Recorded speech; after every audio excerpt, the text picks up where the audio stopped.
What is up, YouTube, and welcome to this Justice League and Shazam video.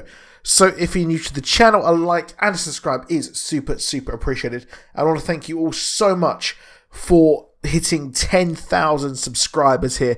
It is super appreciated. And if you don't know by now, if you're not a regular viewer, if you just watch my Justice League movies videos, so we're doing a Q&A, so please do drop your comments below. I want to know your questions so I can answer them. I'm going to be grabbing them all up throughout the week and deciding what ones I'm going to answer in the video. And, well, let me know below what you want me to answer. It can be absolutely anything to do with any part of this channel. Really anything that I cover on this, or anything you really else you want to know. Anything, if you want to have a question about what I watch or read that I don't cover on this channel, answer me that, or talk to me. Anything, nothing is off limits here. But Justice League and Shazam are, well, we've got little over 2 weeks until Justice League.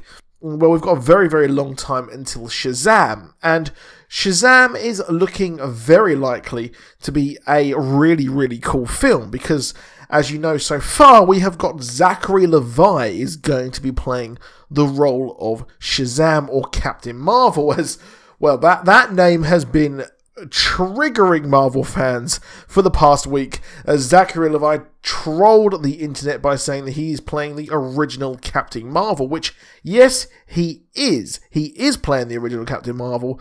The other Captain Marvel sucks. At least the Carol Danvers character, Captain Marvel, absolutely sucks. And just full disclosure here, I am a Marvel fan. I love Marvel. I love DC. I love them both equally. 50-50, split down the middle. I love both. But I really do hate Captain Marvel. God, she absolutely sucks. It's just, yeah, I'm sorry. I won't rant. But he is playing Shazam, which means that we need a villain.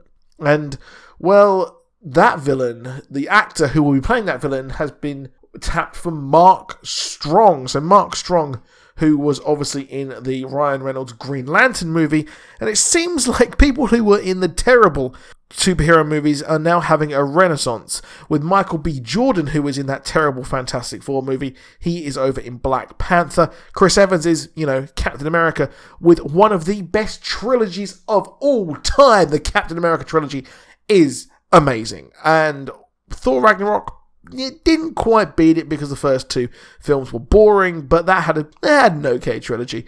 But Captain America absolutely blew it out of the water. So it seems if you were in a terrible kind of movie in the past, well, you can have some sort of recompense here with these new modern comic book movies. But Mark Strong here is possibly going to be playing Dr. Sivana. Now, Dr. Sivana was a character who is long time been a villain of poor old Captain Marvel here, Billy Batson, and he has been a real thorn in his side. He was a evil scientist, a very kind of one-dimensional character there, a typical kind of evil scientist. But in New 52, he actually had a more interesting origin, I would argue here, that Jeff Johns gave him. And Jeff Johns allowed Dr. Sivana to be an archaeologist who was searching for magic to fix his family and solve the problems of his family. And that led him to opening up the tomb of Black Adam and bringing Black Adam back to the world, which, yeah, that wasn't a good idea, because Black Adam actually went on to actually kill people, go mad, and try and exact his revenge on the Wizard. So if you haven't read that, I would highly recommend going and checking out that storyline. You can actually pick that up in a trade paperback. It kind of combines all the Shazam stories of New 52, which I would highly expect they are doing here. I would highly expect that Dr. Sivana is going to be the New 52 version, and we might actually have this New 52 origin of Billy Batson. Not too sure if they're going to have him as the original OG kind of Billy Batson. I'm not sure how they're going to fit him being a child and then having kind of Zachary Levi play Captain Marvel, because in this New 52 version he was a child, well, a pretty angry child in the foster care system in America, and then he was called to the Pillar, or the Rock of Eternity, sorry, and he was able and given the powers of Shazam. And Dr. Sivana later on works with Black Adam. That kind of falls through, as Black Adam is, you know, a bit of a dick, and then he actually works with Mr. Mind later on. But Black Adam, I think, would work really, really well here. I think Dr. Sivana working with Black Adam and having Black Adam in the Shazam movie and then spinning off into the Black Adam solo movie would actually really work here. I think that having that storyline, having that kind of way of working here is going to fit very well with the storyline and hopefully the kind of DCEU as a whole. I'm not sure how Shazam's really going to fit in over in with the Justice League.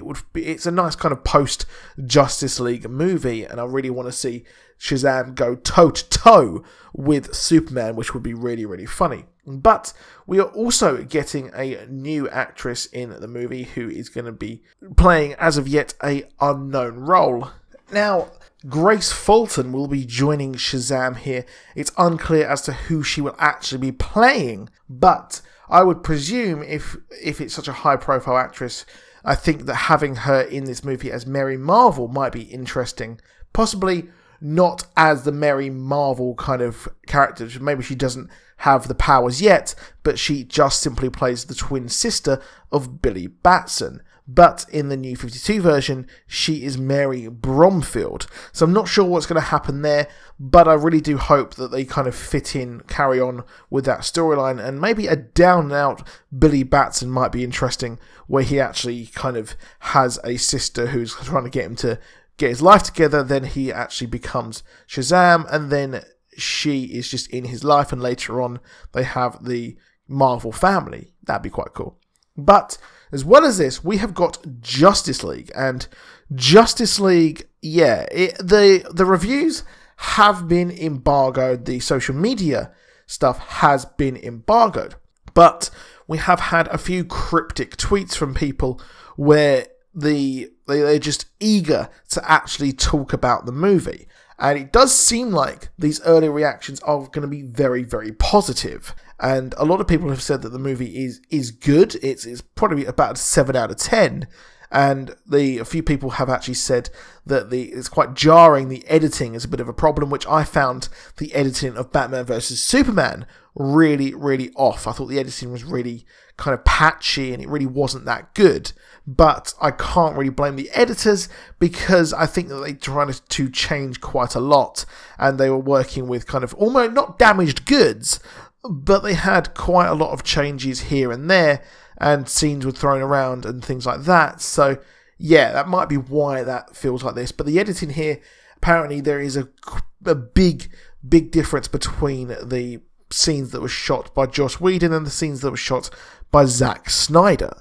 So it does look like there is going to be quite a lot of difference, which I think may again have a real problem. And part of the problem with Suicide Squad is that the movie, the tone was completely changed throughout. And here again, it looks like the tone has changed again halfway through the movie. So the reason why Wonder Woman was so good was the fact that really it wasn't changed. Nothing was really changed about it or anything like that. So hopefully it is good. These reactions from Twitter do seem pointing towards the direction of it actually being good. However, that is it for this video. Please drop a like, please subscribe, and I'll see you soon. Goodbye.